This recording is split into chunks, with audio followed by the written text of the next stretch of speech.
onde esse indivíduo mora, qual a distância do trabalho, qual a distância das oportunidades que ele tem em relação ao consumo de fato de uma cidade, né? Ou seja, a partir do momento que a gente começa a pensar uma cidade adensada, em que as oportunidades de moradia, as oportunidades de trabalho, as oportunidades de lazer, elas estão conectadas e próximas, a gente sim começa a pensar em questões de sustentabilidade.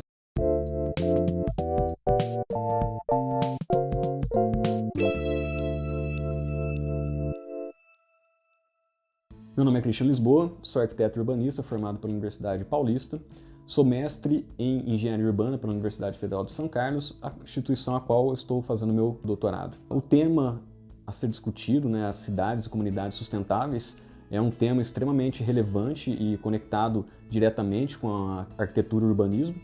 uma vez que isso vai influenciar de fato a vida de todo e qualquer habitante das cidades, pensando que a gente tem aí no Brasil índices de urbanização e consequentemente de pessoas morando em cidades e atingindo aí cerca de 100% em alguns municípios, 99%, 98%, Então as grandes cidades elas são urbanas, a gente não tem essa característica de cidades rurais, muito poucas na verdade. O papel da moradia ele está conectado também com essa questão de forma muito profunda. O quão distante essas pessoas moram do trabalho, o quão distante essas pessoas moram das oportunidades, de novo, seja de trabalho, seja de lazer, seja de qualquer tipo de outra experimentação dentro do espaço urbano. Então, na hora que a gente pensa em sustentabilidade, pensa na moradia, o assunto ele é extremamente vasto, E, nesse sentido, a gente, ao observar aí o modo tradicional da urbanização brasileira, sobretudo nos últimos anos, nós temos visto as cidades elas têm se tornado cada vez mais espraiadas, ou seja, as cidades têm crescido, sobretudo em direção às franjas urbanas, na qual a terra geralmente ela acaba sendo mais barata e é um mecanismo extremamente utilizado pelas empresas empreendedoras no ramo. E qual a consequência disso para a cidade, qual a consequência dessas atitudes para o cidadão?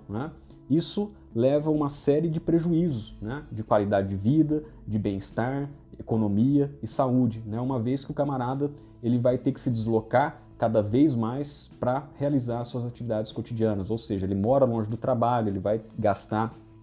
energia, vai gastar dinheiro, vai gastar tempo para chegar ao seu destino, vai ter prejuízo na qualidade de vida desse indivíduo, da saúde, enfim.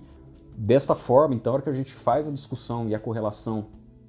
da habitação com a sustentabilidade, é possível enxergar conexões extremamente diretas, ou seja, onde esse indivíduo mora, qual a distância do trabalho, qual a distância das oportunidades que ele tem em relação ao consumo de fato de uma cidade, Ou seja, a partir do momento que a gente começa a pensar uma cidade adensada, em que as oportunidades de moradia, as oportunidades de trabalho, as oportunidades de lazer, elas estão conectadas e próximas, a gente sim começa a pensar em questões de sustentabilidade, Ou seja, o indivíduo ele gasta menos com tempo de deslocamento, ele consome menos veículos automotores de transporte individual, Ele vai às vezes buscar uma caminhabilidade, um processo de deslocamento a pé, vai às vezes se valer de estruturas compartilhadas de transporte, ou seja, a ideia então de correlacionar a sustentabilidade com a habitação, ela está ligada a essas condições, de estabelecer o adensamento das cidades, buscar que as cidades sejam diversas, ou seja, que a gente tenha mix de usos, que a gente tenha,